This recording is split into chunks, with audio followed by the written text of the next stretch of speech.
soy Manuel y junto a Antonio os vamos a hablar de la arquitectura limpia. En 2012, Robert Martin, también conocido como Uncle Bob, introdujo el término de arquitectura limpia, que es una arquitectura que está organizada en capas, en la que el centro de todas las capas es la lógica de negocio.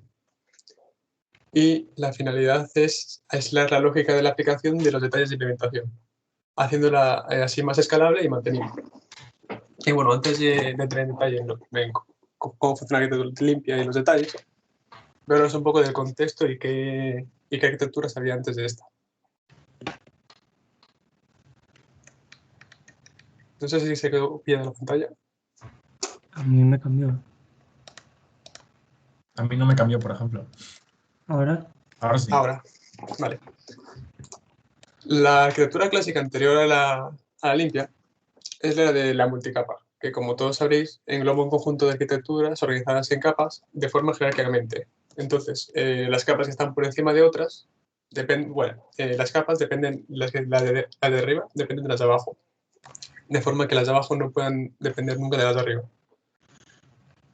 Y el principal problema que tenían estas arquitecturas es que la última capa es la de acceso a datos. Entonces, de forma directa o indirecta, esto hace que todo el diseño de la aplicación dependa de esta capa, cuando en verdad la mayoría de los proyectos, la capa central en la que se diseña es sobre la capa de negocio. Entonces empezaron a desarrollar más arquitecturas para intentar soltar este problema, como es la capa de cebolla, que en el centro de todas las capas colocaba la lógica de negocio, el dominio de la aplicación, y otra arquitectura que surgió fue la de adaptadores y puertos, también conocida como la hexagonal, que es básicamente como la de cebolla, pero la comunicación entre la capa de servicio, entre la capa de dominio y la de presentación y servicios, se hace a través de puertos y de adaptadores. Entonces, con el fin de unificar todas estas nuevas arquitecturas, Uncle Bob lo que creó fue la arquitectura limpia, que pasaremos ahora a explicaros. Bueno, como ya mencionamos al principio, esta arquitectura está formada por capas que deben de cumplir el principio de dependencia. Este principio dice que las dependencias solo pueden ir hacia el interior de las capas. Es decir, por ejemplo, la capa de casos de uso solo puede depender de las entidades y la de controladores de las de casos de uso. No puede depender la de controladores de la de las vistas. Y bueno, en esta capa está formada en el centro por las entidades y en la segunda capa del centro son los casos de uso, que estas dos formarían el dominio de la aplicación. Después vendría la capa de adaptadores y finalmente la de detalles de implementación. Y ahora Antonio os dará más detalles sobre estas capas. Bueno, esta arquitectura la podemos encontrar organizada de dos formas. En la primera, que se dividen entidades, casos de uso, adaptadores y frameworks y drivers, y luego más tarde se fusionaron las entidades y los casos de uso, dando lugar al dominio, adaptadores y los detalles de implementación, que son los frameworks y drivers. El dominio es el núcleo de la aplicación, por lo tanto es importante que esté completamente aislado de cualquier dependencia.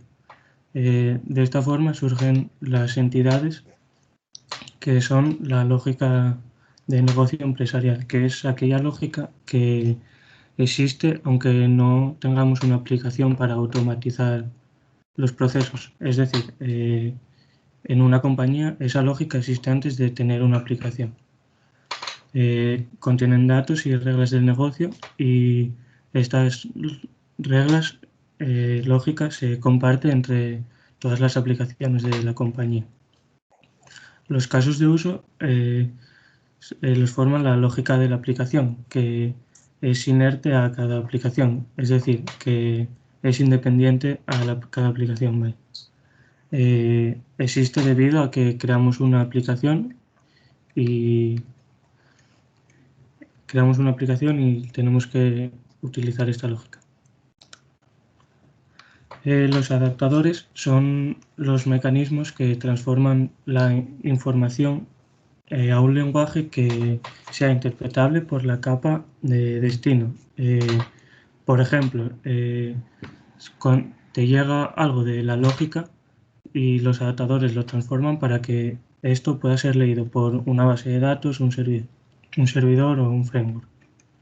Los detalles de implementación es todo aquello que no sea lógica. Por lo general no son piezas fundamentales de una aplicación y no deberían serlo. Y lo forman todos los frameworks, librerías, bases de datos, servidores. Utilizando esta arquitectura y bien implementada, debería ser fácil intercambiar estos y actualizarlos cuando queramos. Las ventajas de esta arquitectura son que tiene muy baja acoplación, ya que no podemos comunicarnos entre capas solo a las cercanas.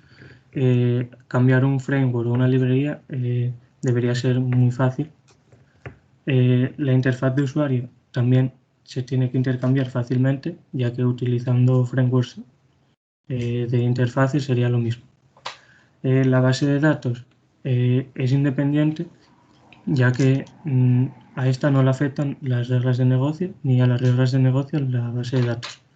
Por lo tanto, no nos genera dependencia. El dominio, como ya dijimos, es la parte más importante, entonces no tiene que depender de nadie y utilizando el principio SOLID de inversión de dependencia consigue esto.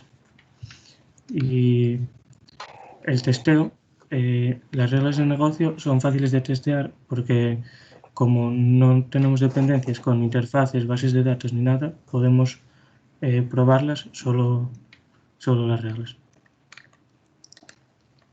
Aquí tenemos un ejemplo de cómo sería un código sin seguir el Clean Architecture y otro siguiendo Clean Architecture.